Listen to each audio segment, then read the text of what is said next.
Hi, and welcome. This is Ken Adams, and welcome to City Beat. And this week, my guest is Councilman Tom Andersen from Ward 2. And tonight, we're going to talk about system development charges. And this basically is charges that the city makes against developers for infrastructure and like that.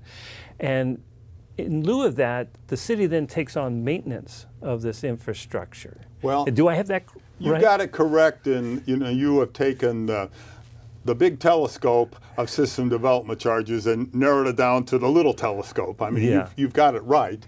And for easy terms of identification, they are known in the business as SDCs. So that's easier to say than system development charges. So, well, true, but a lot of times when people start using those acronyms, people don't know what they're talking about. That's why I'm telling you, when I say SDCs, I mean system development charges. Okay, so that's the charges that go to developers when they want to develop property that isn't, currently developed. Right, and obviously the name kind of explains it, Ken, because the systems, meaning the infrastructure system, roads, sewage pipes, stormwater pipes, which are two different things. Right. Lights, if they need any street lights and stoplights especially. Right.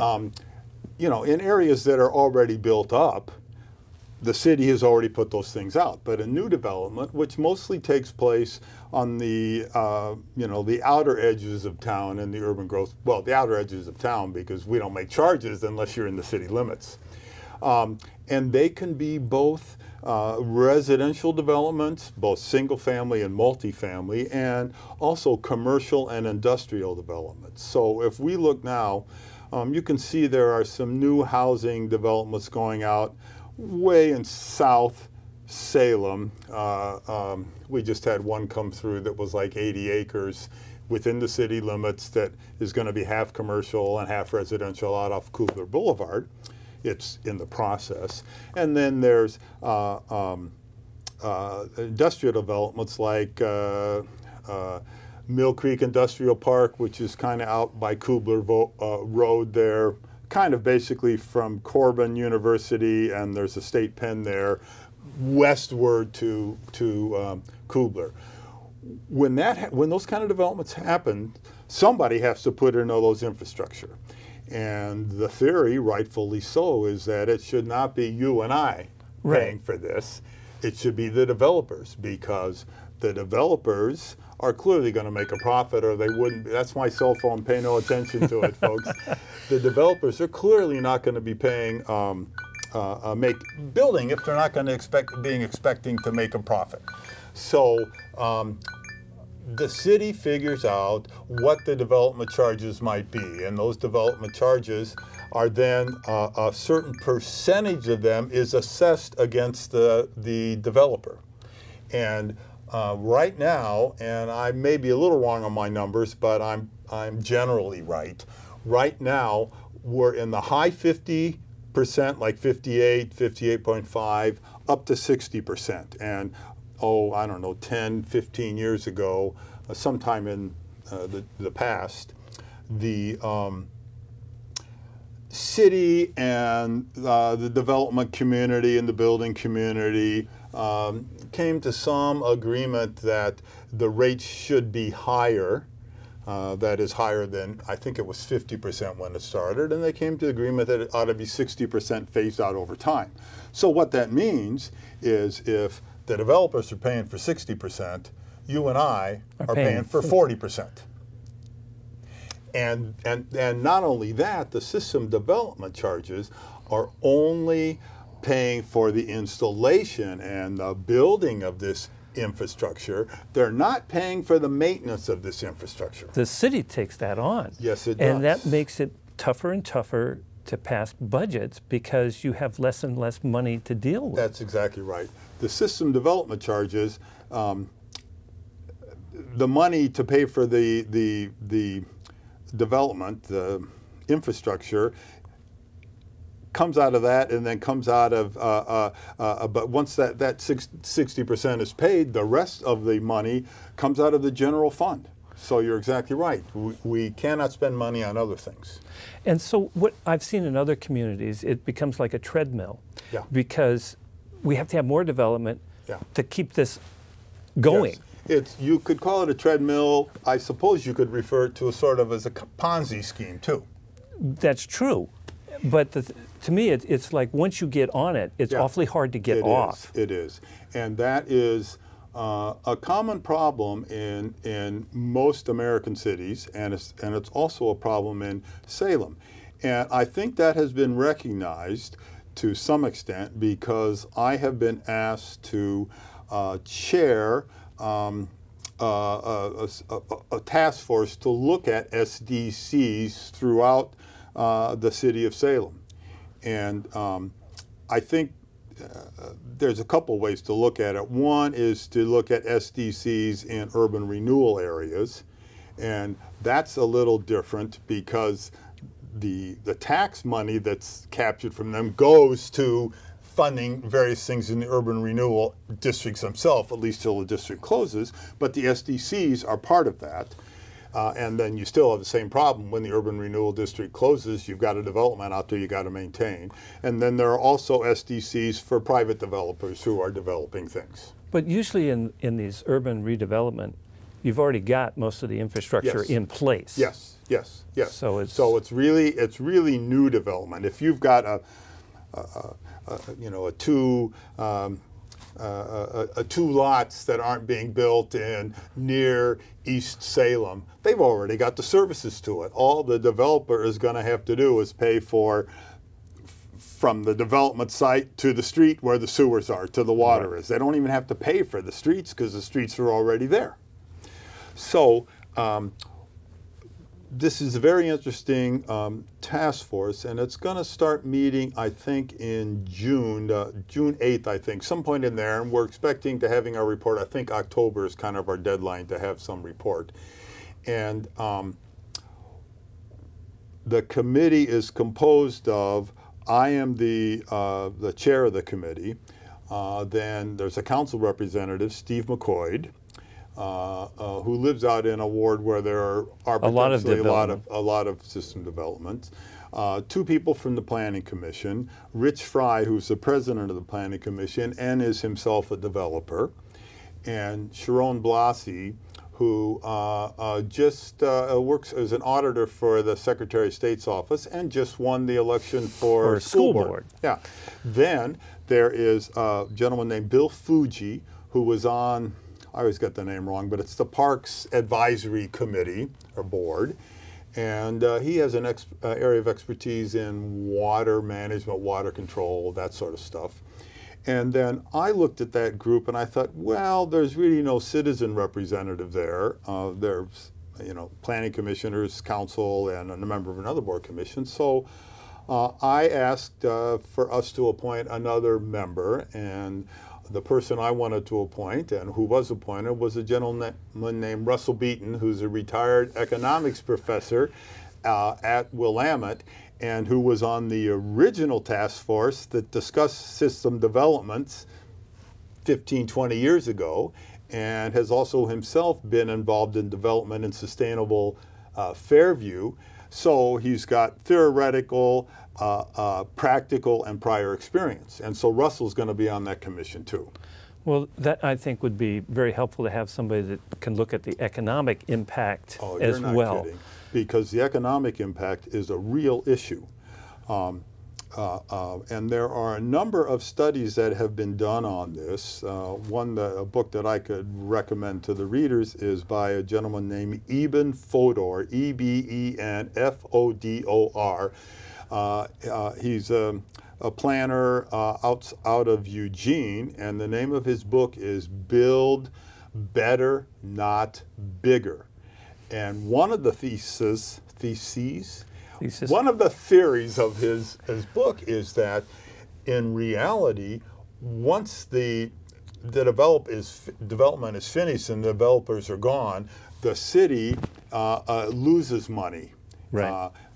in other words, the increase in the tax base, which would increase property taxes and theoretically give some down to the city, it does not cover the continued cost of maintenance and repair and all those sort of other costs that go with being a city. So it may look great that the developers are paying for some of it, but in the end, the person who is left holding the bag is Joe and Jane Q Public. Well, not only that, but as we expand outward, we end up with a lot more traffic, which causes a lot of people a lot of problems. And one of the things that's been brought up numerous times is the third bridge, because they got too many people in the wrong place, and they're not developing things.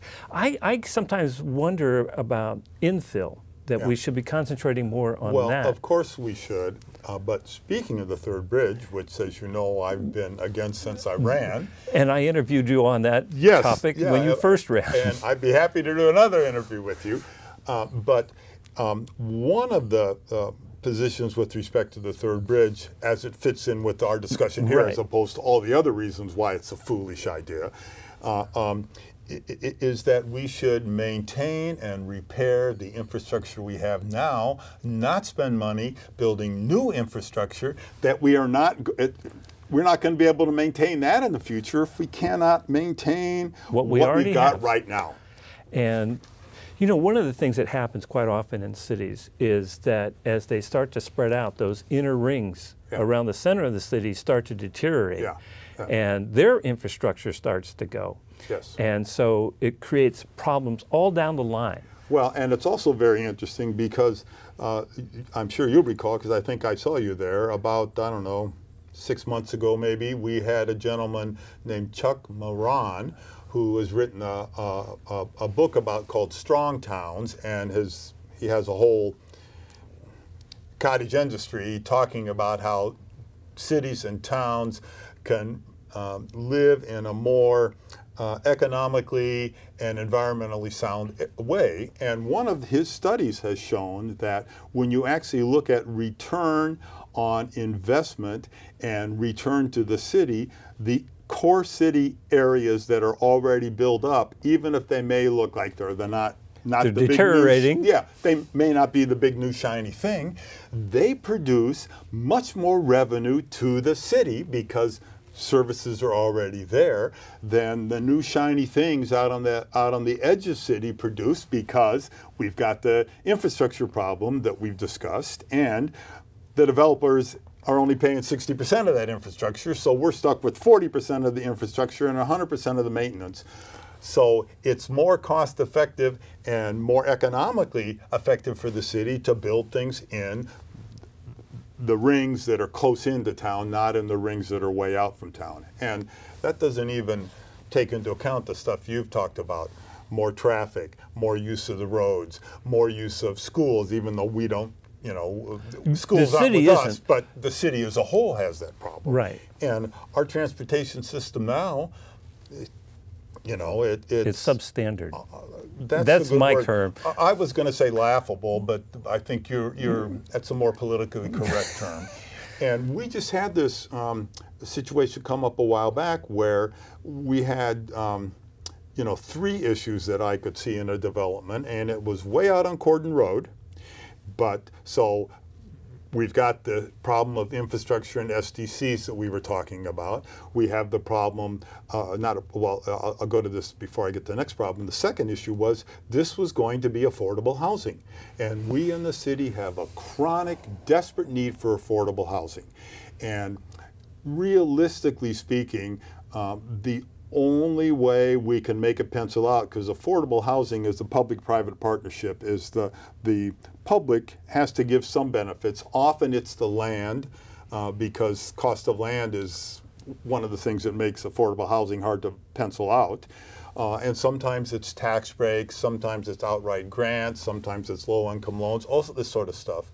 So that is what is happening out there, but the people out there are the people who most need a working transit system. Yes. So it was really a quandary, because I'm looking at this and say there's one good thing versus two bad things. The good thing is we're providing affordable housing. The bad thing is we're going to end up paying for the infrastructure out there from now until the cows come home.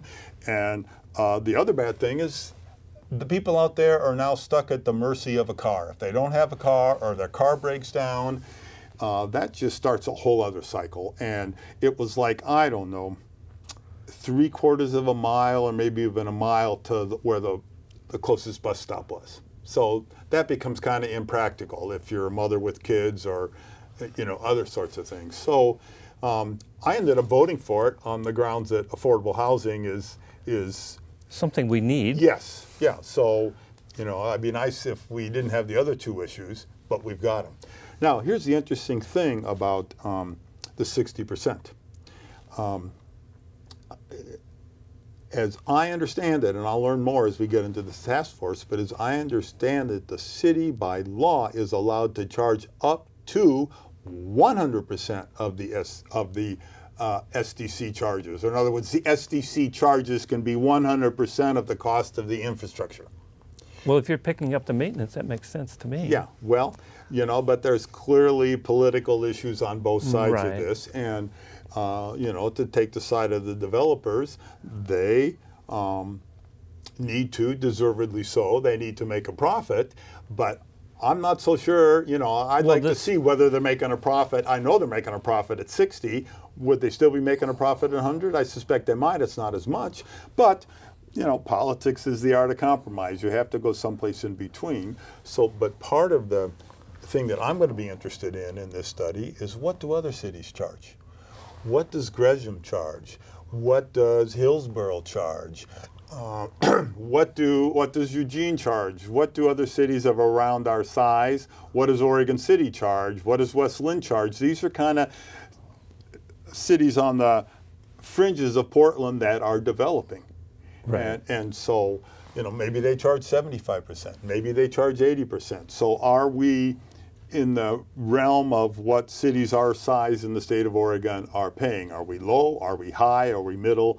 And that's something that I think would be important to know as we look and see what are we going to do with the future of these. Well, plus you need to know how they're doing financially. Yes. Not just how much they're charging, but is this somewhat akin to Trump should show us his tax returns? Well, sort of, yes. Yeah. But I mean, the thing is you need to know how successful those are. Yes. At what levels. And you know, I would be willing to bet that if the SDC's charges were raised in some amount, we would still have plenty of developers who would be willing to do development. But I want to hear from them, and we've got developers on the committee, and you know, we need to hear from all sides of the issue. But I'll tell you one that I'm particularly interested in, and I hope we can get into.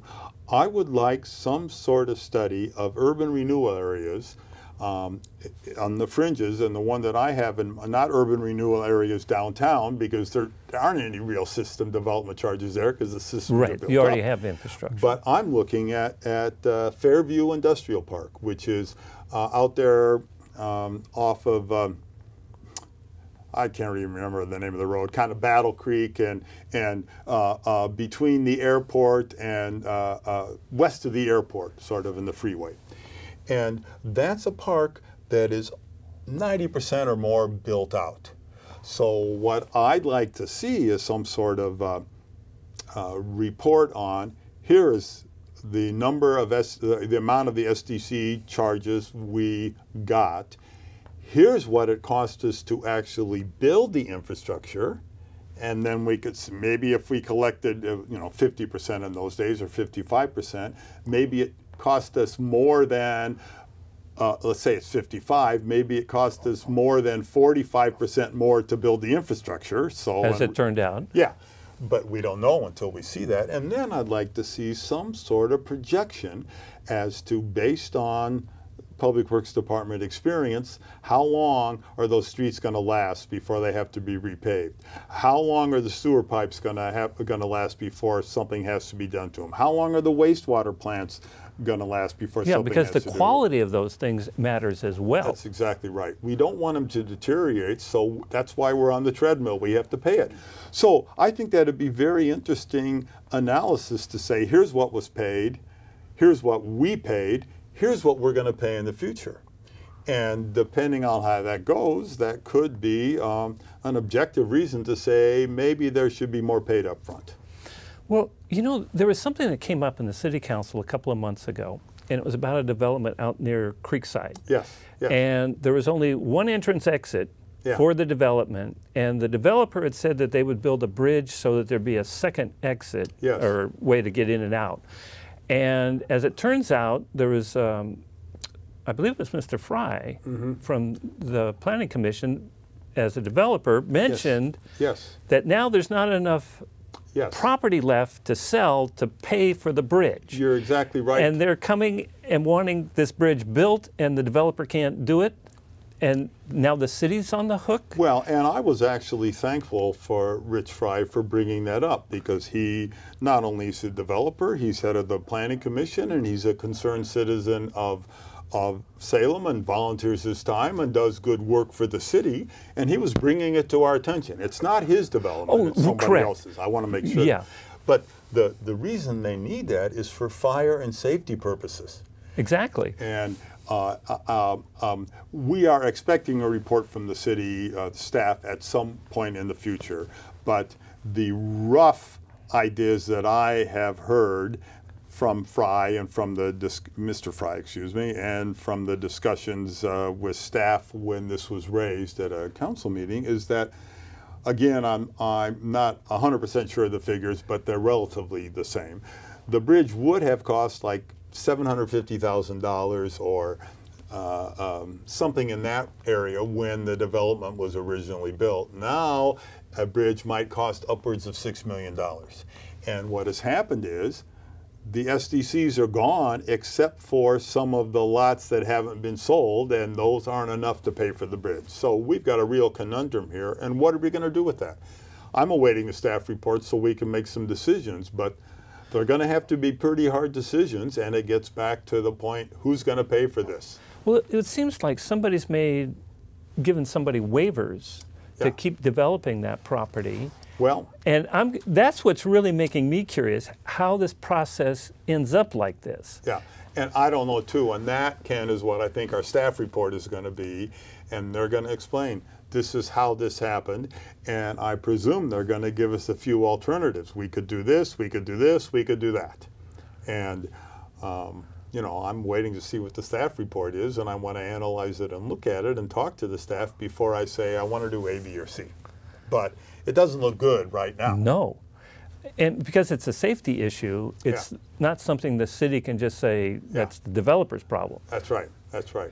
Which then leads me to the conclusion that we need to make sure that we are charging them up front and make sure those things get done. Well, I mean, but that's my view. I would say that given the facts that we've discussed them, that is not an unreasonable view. How's that for a double negative? Yeah, that's good. Yeah. So, you know, and that's, you know, the council, you know, we have to make hard decisions a lot of times, and we have to make decisions that, you know, we knew the job was dangerous when we took it, so this is going to be a hard decision however we go, but I certainly want to get all the facts before I make any kind of decision. And have they given you some sort of time frame as to when this report's going to be ready? No, I haven't. And it's already been at least 2 months, I'm pretty sure. Yeah, it was a while back. It was a while back. Yeah. They all kind of run together in my mind. You know, I can understand that, having been to a few. Yeah, yeah. Well, that's just the boring part of it to you. I mean.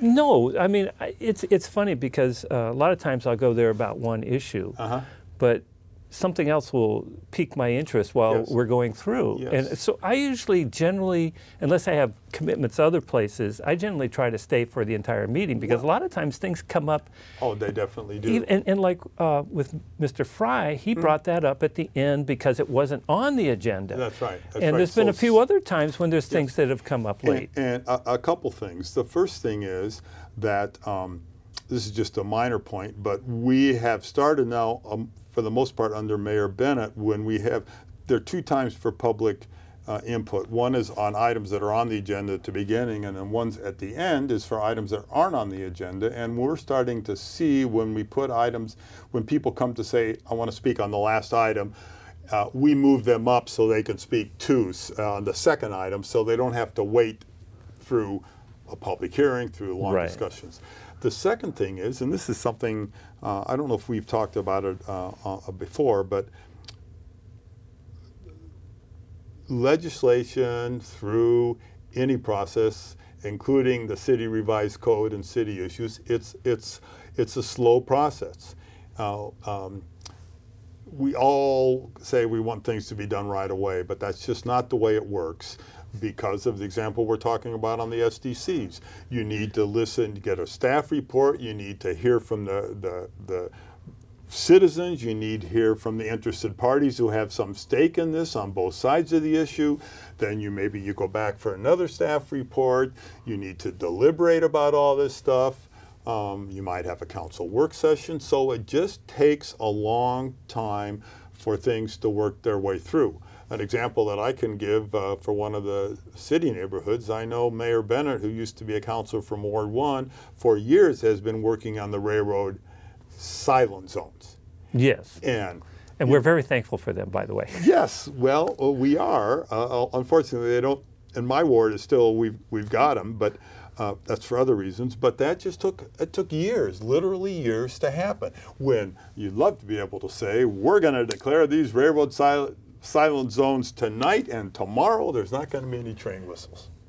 Now, see, the problem in my ward, we're getting off on this, but that's okay. The problem in my ward is that there is a switch yard down there. Right. And when there's a switch yard, you can't really have a silent zone. You need to.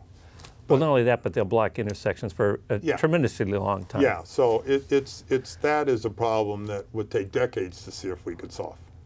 Well, yeah, especially if you're sitting there waiting for some train to Yeah. finish. Yeah. I mean, it does get frustrating. Well, fortunately for me, we live far enough away, I can hear the train whistle, but it's more like a romantic, can't you hear the lonely whistle blow? I'm so lonesome. At 3 in the morning, die. it's not Yeah. that. Well, I'm not a so heavy much more. sleeper, but I feel for the people who live Yeah. closer, and it's a real intrusion on their lives. Yes.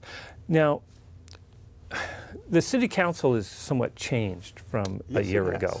Yes, it And has. so there's already been some decisions made. I know we don't have a lot of time, about a minute, but Yeah. I was wondering if maybe you could talk a little bit about this change and what it means going into the future. Well, I will tell you that I was some points the lone voice crying out in the wilderness, and I and others worked hard to get 4 new councilors elected, and they have different views on things. And in each one of these councilors' election, they were against the proposed bridge, and their opponents were for the bridge, and each one of the new councilors won.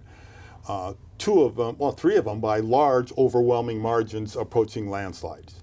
So, but once again, legislation is a slow process. We're going to let things play out, but I can see that that's going to be affected, along with other things, as we move through the calendar year and the city council.